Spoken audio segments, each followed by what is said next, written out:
Good morning and welcome to Willow's Green Permaculture. My name is Stephen Dixon, and today I'm going to talk to you about a bunch of strategies for growing things successfully in the garden, like strategies for growing your three sisters successfully, some of the challenges that you need to face, and strategies for facing them, strategies for how to build your fence up so that you can limit the animal foraging in your gardens and still live in harmony with them. And I'm also going to take you around the garden. It's July 13th today. I'm going to take you around, see what's going on, and I'm going to give you an update on the Lyme. So if this is something you're interested in, then let's get started.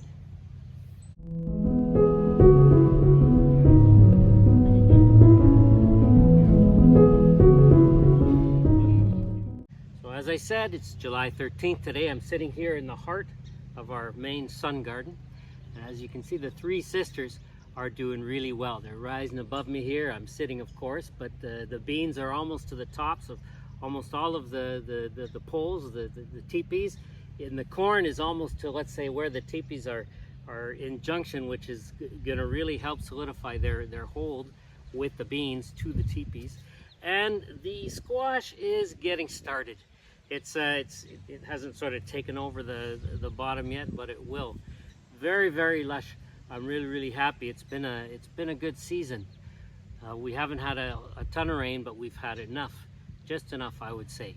It's been maybe 5 days since our last rain, and it was about a week since the previous one, but they've been really good rains. A few of them really strong, really almost like storm rains, where they knocked some trees down and stuff like that, but they were still really good rains. Obviously, I like it when it's a nice, soft, delicate rain, but not always the case. So let's talk a little bit about the three sisters. Now, as you can see, they're doing really well. And one of the things I did this year, and I'm realizing now that a strategy I used to make sure that my squash would grow and avoid the cucumber beetles and that kind of thing, avoid that kind of pressure. It's always best to start them as late as possible.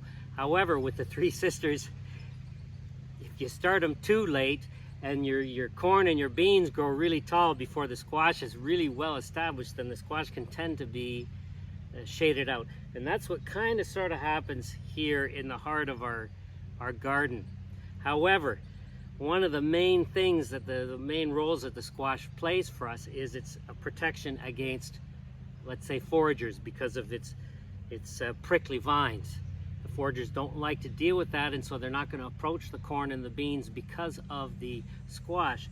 Now, if it's not grown enough, it's not going to defend them enough. However, this is in the heart of our garden, and later I'm going to be talking to you about our fence and how it's working and how the birds helped us to build it and so on.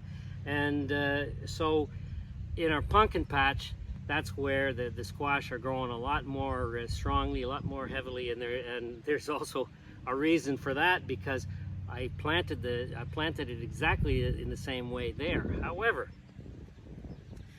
but before I get to that, let me just finish here. So it's okay if we get fewer squash in the center, because we have our pumpkin and squash patch over there. And the other role, of course, that the squash plays in the three sisters is it shades the soil.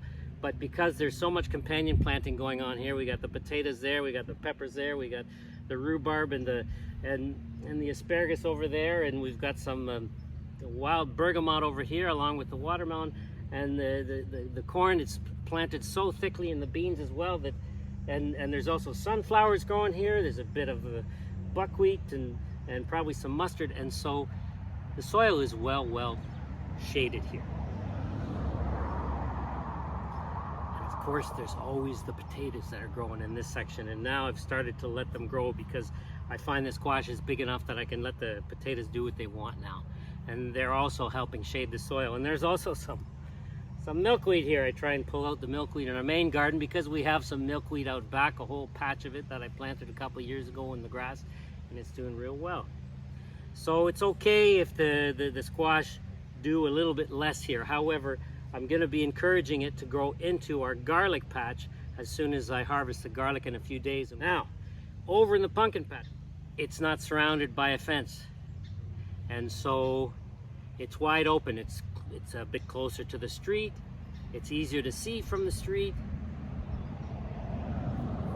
and it's easier to see in general for the animals to see what's going on in there. And this year I planted a lot of corn in there. Normally I don't, but I wanted to this year because it was very important for me for the corn in here in the heart of our garden to do well and not to get foraged.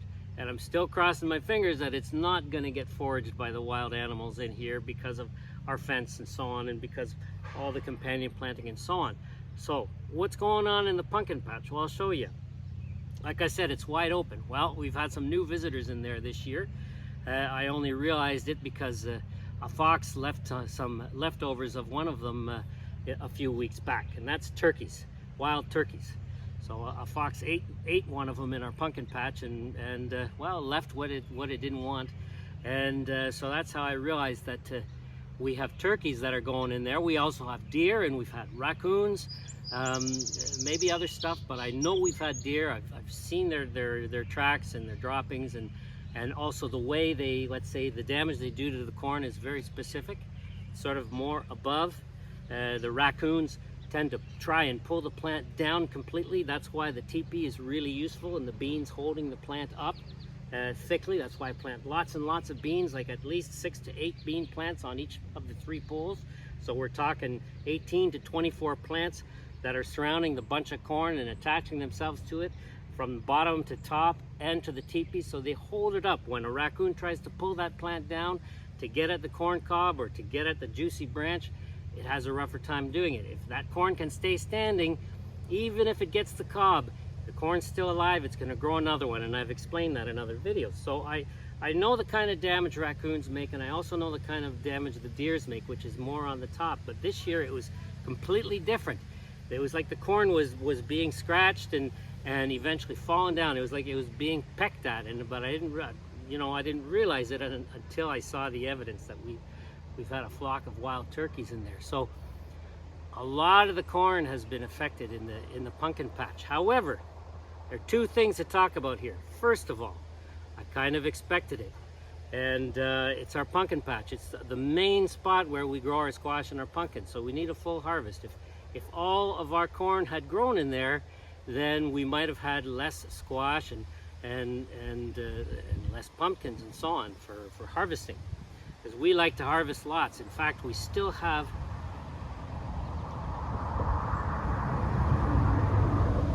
still have 24 small and a couple large squash left from our 2025 harvest that are in the basement.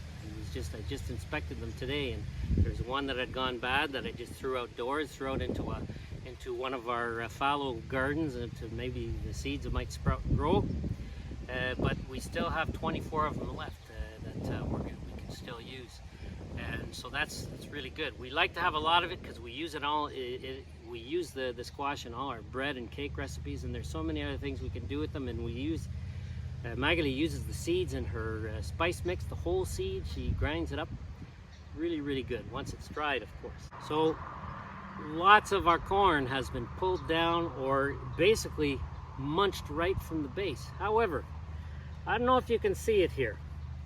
We got some corn here, and if you can't see it, I'll show you up close later.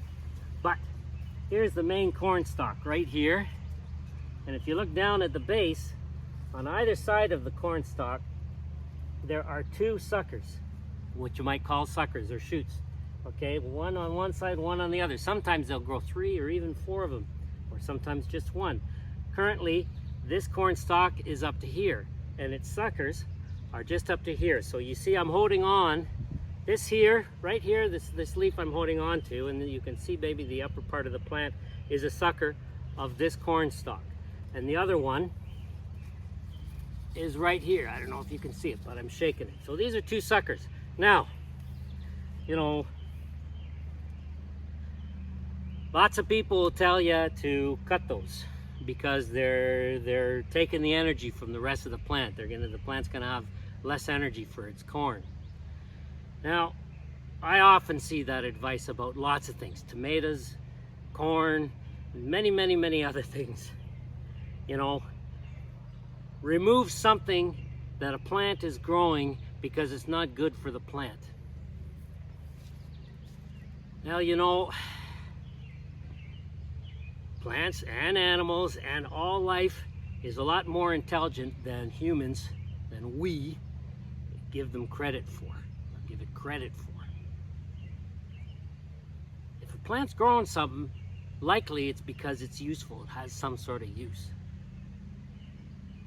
Those shoots, well, just, you know, they most likely stabilize the corn so it falls more with less ease, because they give it its base a little extra width, you know, a little bit wider base, so that because corn can tend to fall over, especially if it's not tied up with beans. You know, and I don't like to tie things up. I don't like to tie plants up. You've seen what my tomatoes look like, and if you haven't, I'll show you again later. I like to let them lean. I like to let other plants help them stay standing. In this case, it's the beans and the teepees, and maybe to a certain extent the squash. So that's one. But the other reason is, well, if the main stalk gets munched, and have a look at these images. There's the main, and there are the two side shoots. So let's follow these up. We'll follow this one on the left. It goes right up to here. It's my height. You can see some images where the stalk is basically looks like it's been cut with a pair of shears right at the base. And you can even see that the base, it's dried up because it's happened maybe several days ago, a week ago, maybe 2 weeks ago. But, you know, the side shoots, of course, looked less juicy than the main one. They looked less interesting. Animals are like humans. They're attracted by anything that's bigger. And, you know, like a big watermelon or, you know, a big beautiful plant, whatever, just like humans. And so they're going to go for that big, juicy, central stalk. And they often will just leave these side shoots alone. Or maybe they're leaving them alone on purpose, because they already know what a lot of humans don't know. And that is, they remove the main stalk, the side shoots will grow and replace the main stalk. And you know, corn is a fast grower. Our corn is always ready weeks and weeks before the season is finished. And so these side shoots have plenty of time to grow, put out some corn cobs, and have them ripe enough so we can pick them when they're juicy and eat them fresh like that, or have them ripen and dry right on the stalk. There's enough time for all of it. There's even enough time for that if you got raccoons or whatever other deer that come and harvest some of the corn cobs. So long as that plant is standing, if it hasn't produced a corn cob that has dried, completely dried, like inside and out, you know, the leaves have turned brown or beige or whatever, then it hasn't produced its seeds yet.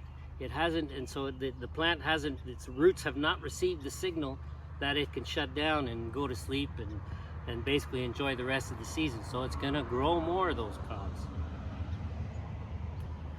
So these are the reasons why you should keep those side shoots. And as you've seen in the images, there was some pretty major big damage in our pumpkin patch.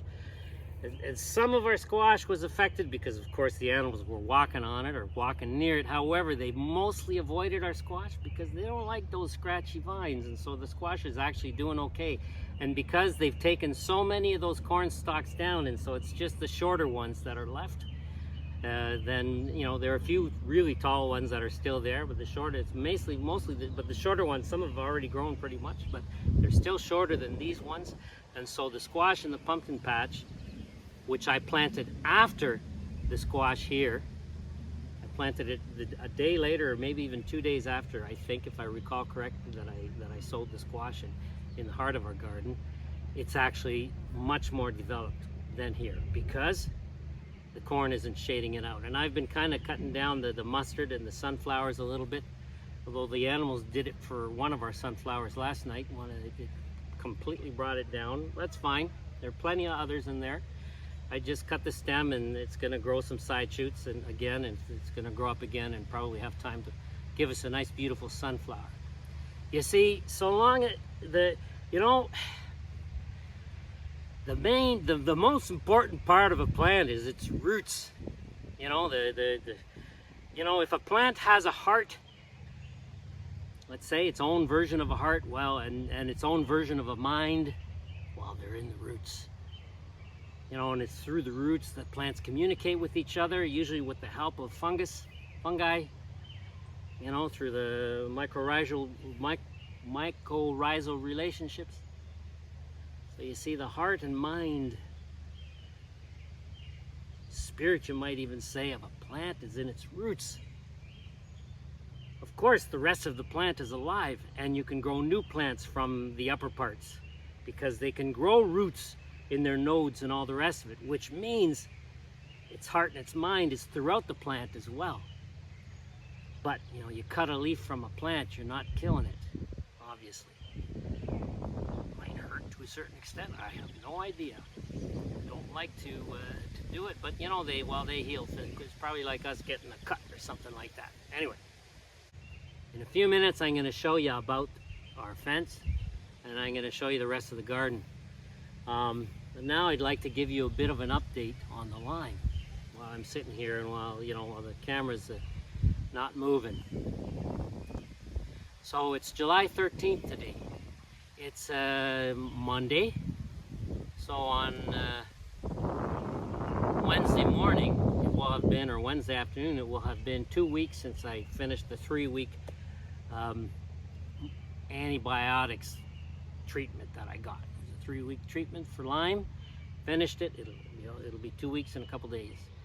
And you know, I didn't do anything special for those 2 weeks as far as, you know, trying anything else. I just wanted to let that work. Obviously I was taking some Advil and stuff like that for the pain, painkillers, that kind of stuff. But you know, and during those 3 weeks the pain went way down, and it was great. At one point I said it was down 90%. But then after the antibiotics finished, you know, over the following week, almost, it started to come back, and there were days it felt almost as bad as it did during some of the worst of it during those 3 weeks and prior. However, I wanted to let those antibiotics work, and I wanted to give them even time after the course was finished to see if there was anything else that might happen before trying anything else. And that's what I did. And over the last week I've been doing other stuff, which I'm going to share with you in a minute. But before I do that, I want to make a bit of I guess, apologize in a way, but not really. Many of you have shared, very generously shared, some wonderful comments about your knowledge about Lyme, your experience with Lyme, and you've asked questions to me about it, and so on. And I'm very appreciative and thankful for that. However, you may have noticed that I didn't really respond that much to them. I didn't respond, and that's because, you know, I read them and I thanked you for them, but I didn't want to spend a lot of time thinking about all of those comments. Why? Because one of the most important things when you're dealing with any type of sickness, whether it's Lyme or whether it's, you know, anything, even, you know, cancer, anything, mindset is very important. And I'm a firm believer in how your mindset can affect how your body works. And I'm also a firm believer in the fact that the human body has the capacity of completely healing itself.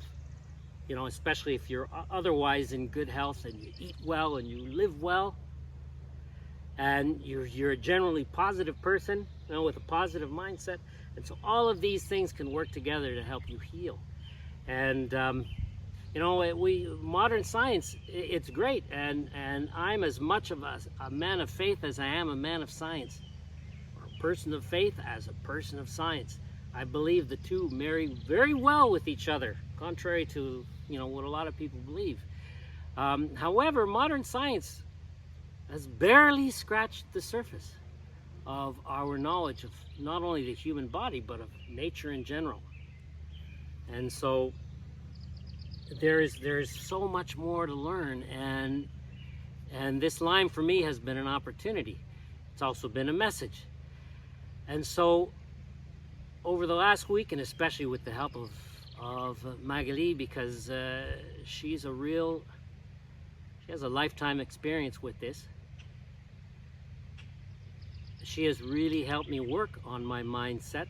Goes well beyond that, but I'm not going to get too much into detail. However, a very practical example is simply, meditating. And while I meditate, while I imagine my whole body, every single cell in my body, they're all living, every single cell. And of course, there are other living beings in our bodies, with lots of bacteria, lots of other things, good, bad, usually mostly good, some bad. And of course, I did 3 weeks of antibiotics, and so a lot of my good bacteria has been knocked out, not only in the gut, but also on the skin, because of course the gut, the esophagus, the mouth, the walls of the mouth, the esophagus, the stomach, the gut, the walls of all that are basically interior skin that are connected with your exterior skin. It's all skin, and your skin has bacteria that protects it as well. And so all that bacteria has been basically knocked out. And I've noticed I've got mosquito bites that are taking a long time to heal. And so the other day I went to the creek, and I took some mud and I spread it all over my legs. And I've been walking barefoot as well to try and get some bacteria recolonizing some good bacteria recolonizing my skin. And of course, I've been eating yogurt and other probiotics, other natural probiotics. I'm on day 4 of taking a full pot of yarrow tea. I have been taking yarrow for years. Anytime I feel like I've got the flu coming on, or a bad cold coming on, or I feel like aches and pains in my body because of one of those, or a sinus infection, or whatever, I take a pot of yarrow tea, and it nips it in the bud. The next day, it's like I didn't even feel that way the previous day. Sometimes I'll also add some sage and cedar to that, but over the last 4 days, it's been pure yarrow, because it's famous for boosting the immune system. And so that mindset, so while I'm meditating on all of my body, I'm imagining all of this life that we are surrounded by, which is all energy. It's all energy that comes from life. There are countless trillions of living beings surrounding me right now, right here. They can hear me. They can feel me. These plants can hear me. These plants can feel me. These plants can feel my presence, but not just the plants, the bacteria, the fungus, the birds. I mean, there's a bird, it's trying to talk to me over here. And so I invite all of that energy inside me, because the other thing I firmly believe is that, and this is, whatever your belief is, the universe, God, however you look at it, God is in the heart of every living being, whatever that heart is. God is in the heart of every living human being. For example, even human beings that you might think were just terrible people, God is in their heart as well. You could say, well, how is that possible? Well, God gives us free will. The universe gives us free will. God is there with us and accompanying us through the good and through the bad. And eventually, life is eternal, and those people that are doing some of those terrible things or whatever, well, eventually they will learn the lessons they need to learn. So anyway, I believe that energy, that positive life energy, is in everything. And so, in a sense, I call upon that energy to pass through my whole body. And as I'm doing that, I'm repeating that I am healthy, I am strong.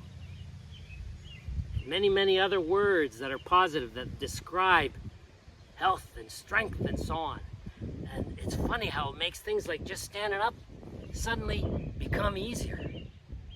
Because a couple weeks ago, it was an effort just to do what I just did, or to sit back down, or to do, for example, just to take my socks on, put my socks on or take my socks off. I couldn't do this. I had to have my foot all the way down there, and I'd have to reach and so on, and it was painful. just to take my socks off, or to do this movement, to take my shirt off, you know. And actually this still hurts a little bit, but a lot less. This I couldn't even do. I couldn't even do this. It hurt too much, and so I had to pull my arm through one of my sleeves and then just take the shirt off like that. And you know, like I said, standing up from a sitting position or turning in bed.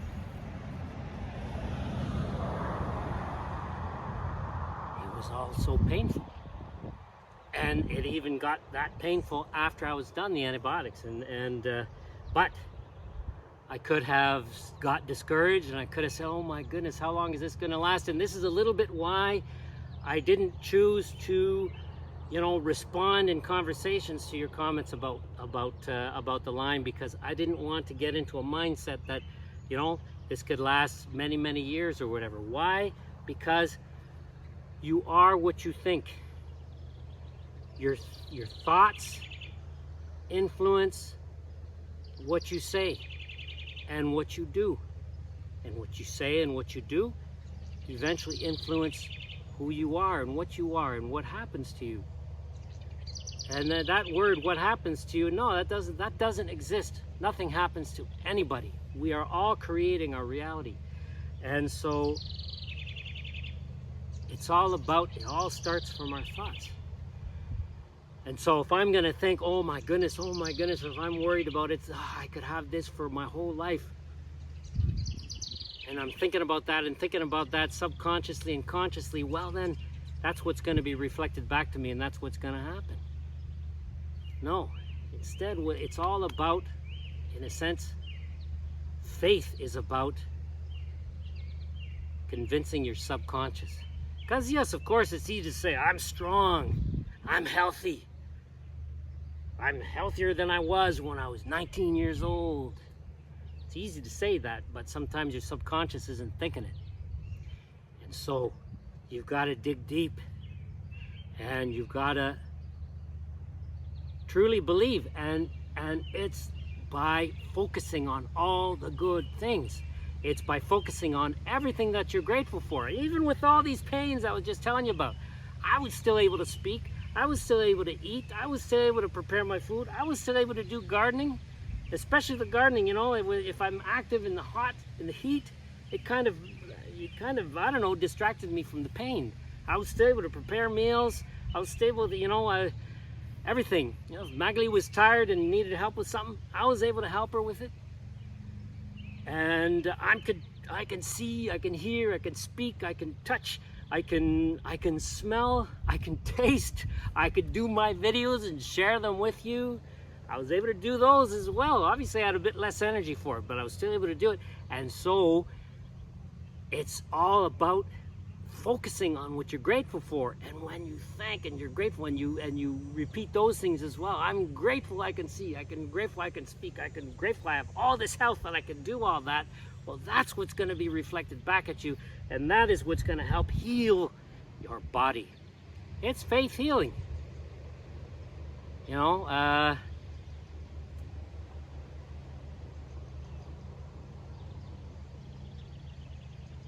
you know, and you know what? I mean, you can look at it spiritually, or you can also look at it scientifically. And there's a book I want to recommend for you to read, one that I read years ago when I was dealing with, you know, basically being told so often that there was something wrong with me when there wasn't. You know, because my, let's say, backup comfort, let's say comfort level, generally all the time comfort level is one, to be quiet. You probably find that surprising, but I'm generally a quiet person unless you rile me up, either in a positive or in a negative way.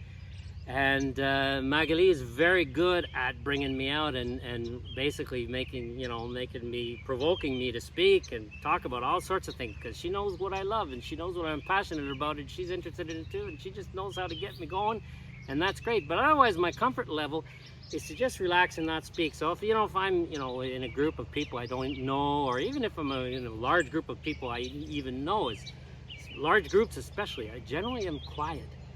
Generally let other people speak. I'm introverted, and for years and years I kept being told there was something wrong with me, and there was something wrong with my daughter because she also can tend to be introverted, and then she was gonna end up like me, and like what? And you know, anyway, I'm not gonna get into that. But what I can say is, I read a book that really helped me break out of the mindset where I was being sort of almost convinced that it was true. And the book was The Brain That Changes Itself by Norman Doidge. The Brain That Changes Itself by Norman Doidge. The book is more about how people deal with losing let's say losing an arm or losing a leg. But it's also strategies for getting over an addiction. Or getting over what I had to get over. Because it's all about convincing your brain that there's another way. And it's been it's probably been 15 years since I read it, but I still remember it. And actually I don't have the book to show you because it was so good that I shared it. In fact, I think my daughter has it. And she's in Ottawa. Anyway, so I don't have it to show you, but it's a really, really good book, and it's worth reading. And it's all about, it's the same idea. It's a scientific way of explaining faith, basically. Yeah, you could say that, scientific way of explaining faith. And while I'm on the subject, because I was talking about being introverted, another book, which I also don't have to show you because I shared it with friends with very introverted children, I guess they still have it, or maybe my daughter Charlie has that one too still. That one's called Quiet by Susan Cain, I think is the author.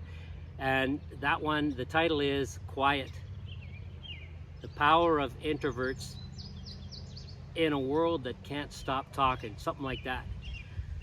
Excellent read. If you are introverted to any extent or form, I recommend that book highly. Anyway, but this is, you see, it's all about mindset, and that is how I have been dealing with the Lyme. In fact, you know, a subscriber, a friend, recently made a comment on the publication of one of my last video, where, you know, someone who doesn't live too far from me, and I've been to her place to see how her gardens are and all the rest of it. I think she was buying plants from me, I can't remember. And she asked, so how's the battle with Lyme going? And I answered her, and you know, maybe I should have said, I hope you don't take this wrong, you know, because she hasn't reacted to my answer, so I hope she wasn't offended by it. I really don't think I said anything that could be offensive. But so the question was, how's the battle with Lyme going, or how's the battle with Lyme's disease going? And my answer was, it's not a battle. It's a journey. And it's not with Lyme disease. It's with myself. You see, because I can't remember the other stuff I said, but I said something like, you know, the Lyme, the Lyme is just a vehicle to take me on that journey. Didn't say that part, to take me on that journey. And it brought me a message that I have to choose myself, because again, I have to, even though I've been thinking for the last 8 years, I've been choosing myself, and in many ways I have. I've been choosing to do what I'm passionate about. But subconsciously, there's still some of those old patterns that are still in there, that the Lyme came along and said, you've still got some stuff that you've got to get out. And Magley's been helping me so much with this. And what is it? Well, you know, you may have noticed doing these videos, for example, at the beginning, in the first year and a half, they were a lot different than they are now. Because I was worried about, you know, what am I going to say? How are people going to react to it?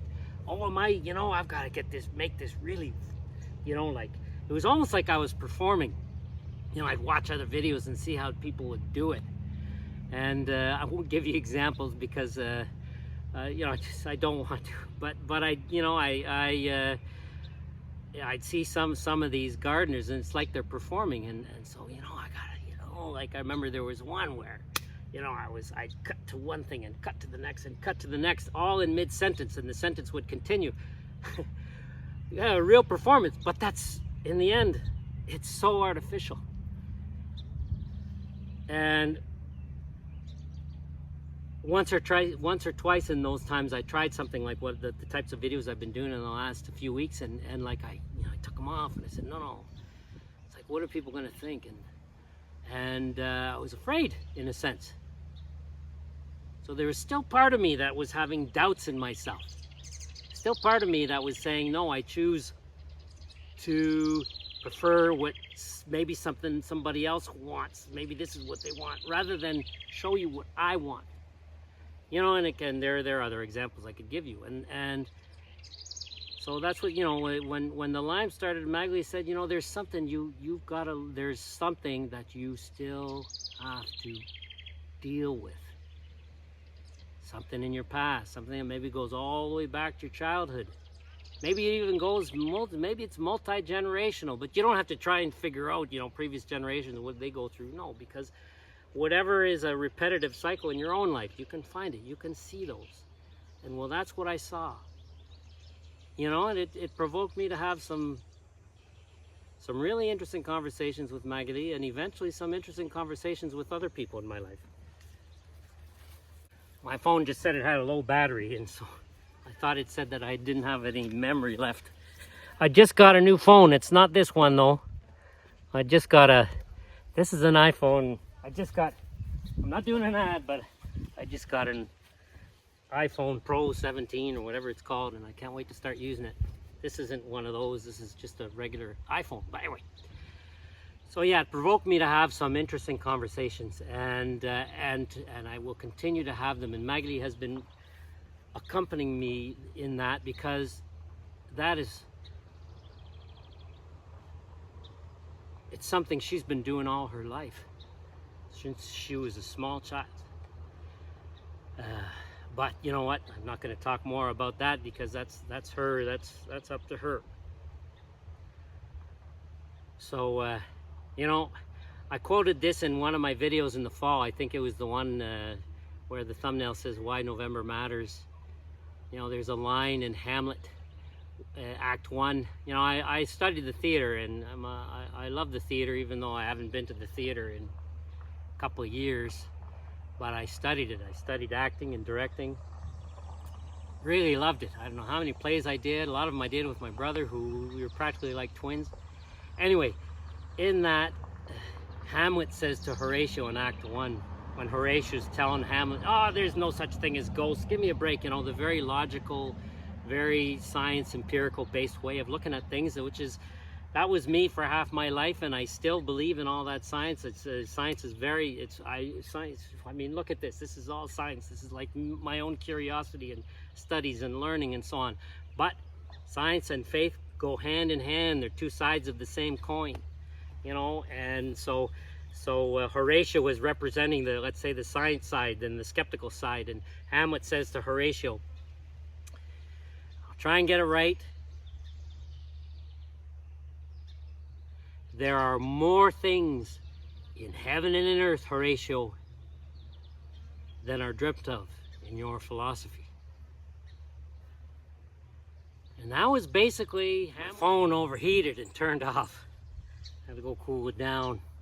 I took advantage to show you a couple other things, which you'll see in a minute. So let me just finish this off, and I just noticed we're almost to the hour point. So, and I want to do as little editing as possible. So basically what Hamlet was saying to Horatio was, you know, you think you know it all, you think you've learned it all. Because I'm sure back in I think it was the 17th century that Shakespeare was writing. Yeah, I'm sure back then they thought they had figured it all out. Just like in the 21st century today, we think we've figured it all out. We are the most evolved humans. Are we really? Are we the most evolved animal? I'm not even sure we're the most evolved animals on this planet. We're the only ones who, use guns and atomic bombs and kill each other willy-nilly, you know. So I'm not sure that's very evolved, whereas there are animals out there that communicate, cooperate, not only amongst themselves but with other species. And not only animals, plants as well. And plants with animals, and plants with fungi, and fungi with animals. Anyway, can go on and on and on and on. Well, anyways, you know what, I'm not putting humanity down, just reminding us that, you know, we don't necessarily know it all. We're just scratching the surface. And so the important thing, of course, is to always be curious, to always ask questions, and to always be willing to learn. Now I got the low battery indicator. I forgot to put do not disturb. I didn't want to put, actually I didn't forget, I didn't want to put it. Not today. So anyway, to always be willing to learn, you know, and the day I stop learning is the day my heart stops beating. So, how's the Lyme going? You know what?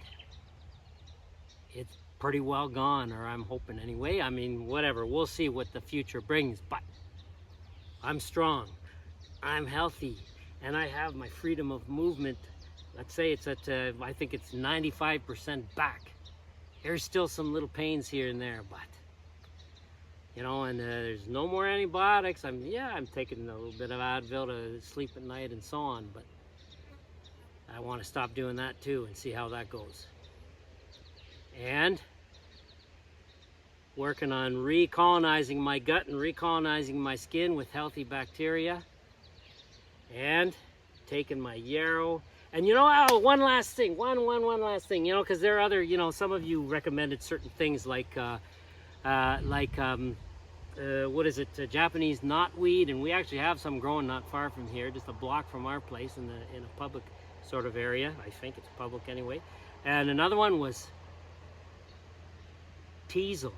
And here's another example of where I'm thinking the universe or God or life or whatever is winking at me. Because for years and years and years and years, one of my favorite children's musicians was a Canadian children's musician called Carmen Campagne. She passed away back in 2018, actually 4 days before I met Magali. And I loved her music for using in the classroom for children. And one of my favorite songs I enjoyed teaching them to sing and so on. And it's a song that I eventually used in my gardening workshops, and also in my workshops that I gave to fellow principals and vice principals to show them how they can help teachers to learn how to teach their kids using nature as the classroom, and also working with other teachers, and so outdoor education conferences and so on. I used this song, and this song it's called La Laine des Moutons by Carmen Campagne, which means the wool of the sheep. And this is how I'll just sing one verse for you. La laine des moutons, c'est nous qui la tondons. La laine des moutons, c'est nous qui la tondons. Tondons, tondons, la laine des moutons. Tondons, tondons, la laine.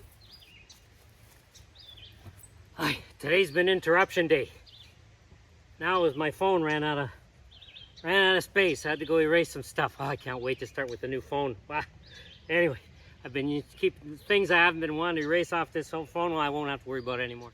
C'est nous qui l'attendons.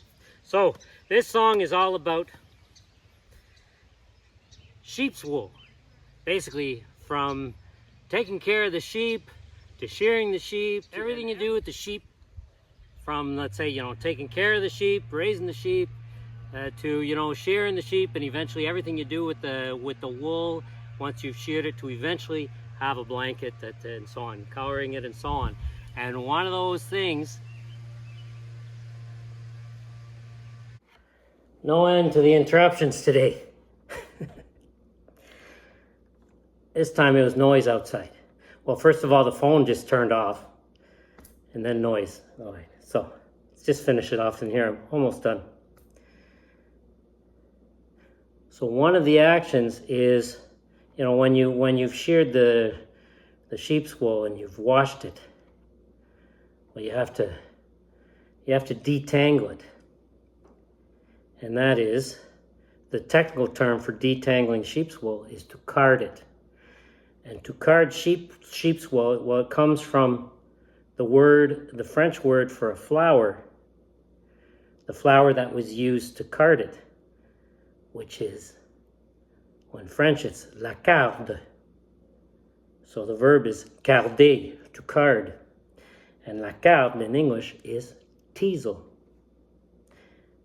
And teasel, a word that I sang for years and years and years and years as part of this song, is a flower, an herb that you can use to treat Lyme disease. And when it's a dried flower, when the dried flower head is so stiff and so hard, it's like this big sort of oblong, not spherical, but oblong comb, and it can be used to detangle. Well, it's what used to be used for centuries to detangle sheep's wool. And so the verse with the teasel in it goes like this. The verb is carder. La laine des moutons, c'est nous qui la cardons. La laine des moutons, c'est nous qui la cardons. Cardons, cardons, la laine des moutons. Cardons, cardons, la laine des moutons. Literally what I'm singing is, the wool of the sheep, it's us that card it or that teasel it. The wool of the sheep, it's us that teasel it. Teasel it, teasel it, teasel it, teasel it, teasel it, teasel it. It's us that teasel it. Sounds a little bit absurd in English, but anyway, it's a lot of fun in French, and it goes through. And the first one was tondon. Well, that's to shear it. I think I said it earlier, or maybe I didn't say it earlier because I got interrupted. So yeah, all the actions. So I sang that song for years and years and years and years. First with students learning language. Well, I was an immersion teacher, so I taught them all their subjects in their second language. All the subjects: science, language, art, music. Well, not music. I usually didn't teach music, actually. Math, geography, everything, all the language, all the subjects. And I would often go outside to teach it and use nature as a classroom. And one of these days I'll do that video. And I sang this song at workshops for fellow teachers, teaching them how they can teach across the curriculum outdoors, using outdoors as classroom, and eventually fellow administrators, school principals, vice principals. I sang this song with them to teach them as well how they could support their teachers to do outdoor learning and learning through, across the curriculum at all ages, using the nature as classroom. And one of these days I'll do that video. Anyway, this grapevine started growing last year. And then this year, I've started to direct it in the two directions. Last year I managed to get it this high, and now this year it's all the way up to the top. Actually, last year, it was probably only this high. You see how it's growing along the fence here? So that's what I want all the grapes to do. I want them to grow along and just under the base of the top of the fence and along the top of the fence there. And I also want to take some of those branches and have them grow up to the top. Like here's one right here. So I'm going to take this, it's got some beautiful coneflower here. I'm going to take this, and what I'm going to do is I've got some other vines here, so I'm going to wrap this around those other ones, and they're eventually going to all attach themselves to each other and make the whole, let's say, link stronger. You see? Look at that. Now it's going to stay there. Now it's going to stay there, and it's going to grow that way, and eventually it's going to grow all the way to the top, and it's going to spread in either directions. And you see this one too. This one is starting from down here, and it's going to grow up to there. And so if I can have lots of vines growing up and down and up and down and up and down between the fence and this line. Then my fence gets taller, and I have the birds to thank for that. And as you can see over there, that whole grapevine that goes from our front entrance to the garden all the way around, all the way to the back, and all the way to this side of the back, that's planted by the birds. And it's just, you can see it goes all the way to there. There's a bit of a hole over there where we had a huge rose bush, which is dying, but it's a rose bush we want to replace with another type of rose. I'll show you in a minute.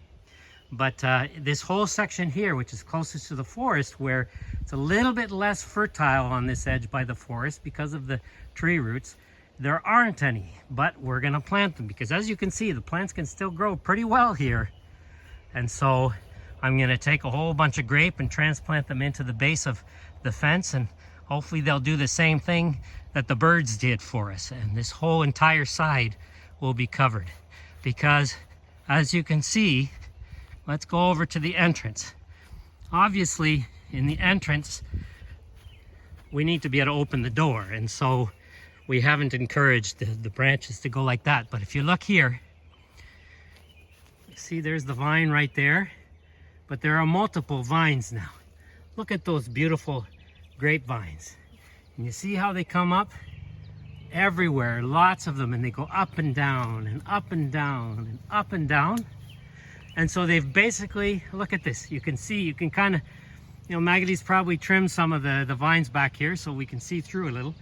There's nothing can get through that. Raccoons can't get through that. Deer certainly can't. And turkeys certainly can't. And so, of course, turkeys could fly over, but deer can't jump over that. That's 8 feet high. So the birds transformed a 4-foot fence into a 7 to 8 foot fence. Well, between 6 to 8 foot fence, let's say, by planting these grapes. And I believe they did it because they were so thankful that in our first year here that we quickly got rid of the deer fence that we had put in. And I've told you about that in multiple videos, how we had this deer fence that was basically killing everything because it was a mesh and everything would get caught in it, and so we got rid of it. Amongst the things getting caught in it were birds, and so the birds were so thankful that they said, well, Stefan still needs his deer fence, his tall fence, and so the birds did this for me. The birds showed me a different way. This is beyond permaculture. This is, I don't know what to call it, Gaia gardening. It's the whole holistic picture. Oh, and while we're over here, you see how close that pumpkin patch is to our main garden. Well, look at those squash, how well they're doing. And there too, okay? And part of that is, some of the corn, you see. So here, look at how tall. All the corn should be this tall by now. But all these shorter ones, they're all the side shoots that have bounced back. So let's get in closer so I can see. So as you can see, there are very, very few corn stalks that are that tall or close to it, which means pretty well all the corn growing in this pumpkin patch now is secondary shoots. So let's look at this one. Let's go down all the way to the base, and let's see what the base looks like. So here's the base of that very tall corn. Oh my goodness. Really? No, that's not it. Here's the base of that very tall corn. Right there. And it has 2 shoots, a really thick one and on the right, and a thick one on the left, and a thinner one on the right. That's this one. This really tall, full-size one. Now let's go beside it, and we've got this one right here, which is 3/4 the size of that tall one. Let's go down to the base and see what this is. Let's see what this is. Let's see. This is a side shoot of that big one. And here, let's look at this one. This is a bit clearer to see. Look at that. You see how that's been munched? That was the main shoot, and there are the 2 side shoots. Okay, hold on, I can't even see the phone. Yeah, like there's the main, and there are the 2 side shoots. So let's follow these up. We'll follow this one on the left. it goes right up to here. It's my height. Those are side shoots that grew after the main one was munched. And you can see by the width of that stem that it was already pretty big when it got completely cut off by either deer or turkey or raccoons. And so, but I'd rather they be in here than in the main garden. And that's in part, or mainly, thanks to this wonderful wall created by nature, created by the birds and the other animals. Well, while we're here, let's have a look. Yeah, we had some leftover foxtail millet plants, and they're growing here, the tall ones. This foxtail millet grows faster, and this is a Williams sorghum. These were the last, well actually I transplanted this foxtail millet at the same time as this Williams sorghum. They were both the same age as far as the planting goes. Like I planted these on May 5th in little pots. Can't remember when I transplanted them, but I transplanted everything at the same time. Get in there.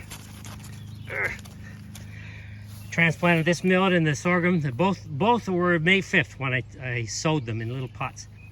But as you can see, the sorghum is much smaller, and that's only because sorghum grows a lot slower than all the other grains. So that's why I like to plant it in pots. So some of you who are having a rough time with sorghum, well, it's because if you direct sow sorghum, it grows so slowly from seed that it tends to get eaten as it starts to germinate by the birds and so on. And so I like to make it a little bit bigger so it's no longer interesting to the birds when I transplant it, and then it grows a lot faster. Still, when it's small, it grows slower than the other grains, but a lot faster than if you had direct sowed it. So there we go. There's the pumpkin patch, rain garden over there. And if you don't know this plant, it's Sweet Gale. It's just amazing. Just wonderful. Smells wonderful. I'm gonna research if I can use this as a spice in the kitchen, but it smells like it's related to frankincense and stuff. So I hope you liked the video. Hope you found it useful, and hope you learned something from it. If you liked it, then please give it the thumbs up and share it with a friend or with many friends. And if you have a question or a comment, then don't forget to leave it. As you know, I answer all your questions and respond to all your comments. And if you need seeds or whatever, or you want to make a donation, well, you can go to our website. The link is in the description. WillowsGreenPermaculture.com. You can buy seeds if you need them, or you can make donations. Help support what we do here. The 100% of the donations come to us. So that it's on our website.